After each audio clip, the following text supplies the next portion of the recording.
So today I'm going to share with you how to roll up the restaurant industry. Now, if you don't know what a roll-up is basically you picking a sector and then not just buying one company in that sector, but going out there and buy few companies, right? You buy competitors, you buy few complementary businesses in that one specific sector. That's what basically a roll-up is. I didn't invent it, but I'm here to share with you my lessons from that journey. I'm also the founder of Acquisitions.com, and I'm here to share with you and help you buy your dream business or few of them and create a roll-up in whatever industry that you want. So I got a question in one of the comments, which is exactly what you want to continue to comment below in my videos. Ellie asked me, can I do a roll-up in the restaurant industry? And today I want to share with you exactly what lessons you need to focus on and if and how you can do a roll-up in the restaurant industry or any other industry. So to start with, if you want to create a roll-up in the restaurant industry or any other industry, you must pick a specific sector, a specific industry, and ideally you want to pick a specific location or at least a specific country to begin with, right? So for example, if you want to create a roll-up in the restaurant industry and you decide, okay, you know what, I want to buy Italian restaurants, and then you change it a week after and you want to buy Asian restaurants, it's going to be super difficult to execute and implement the next points without you focusing on a very specific industry. Especially, I would highly suggest you to begin with focus on a specific city or a specific country. So eventually you can go out there, like you can see companies like McDonald's who are out there all over the world, but to begin with you want to start as local as possible. It will just help you grow faster and just in a much smarter way. So after you picked your sector and location, you want to take advantage of economy of scales, which means that you basically want to go out there and ideally, if you picked Italian restaurants, you go and want to buy a few of them in the same area and the same location and buy competitors of each other. The reason for that is because you can save a lot of money. Just to give you one example, right? You can go out there and negotiate with the same supplier on better terms because now you have power behind you. You have buying power behind you because you have few restaurants that you buy from the same supplier, which means you can have much more and better negotiation.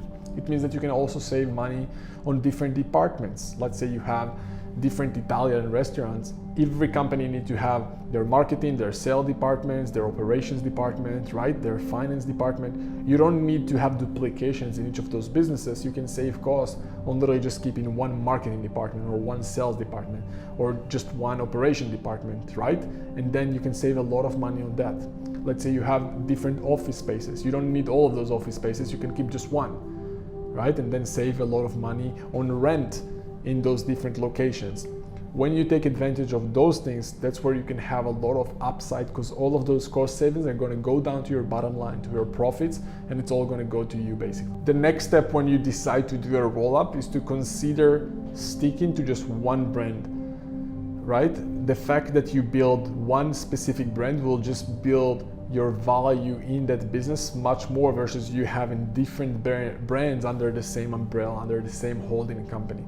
And just to give you a case study, one of my clients just bought 2-3 businesses in Switzerland, laundry businesses, and what he's doing there is the moment that he's buying them, he's immediately rebranding them. He's changing the name on the door, he's changing the colors of the brand and all that. I'm not saying that it's a must to do.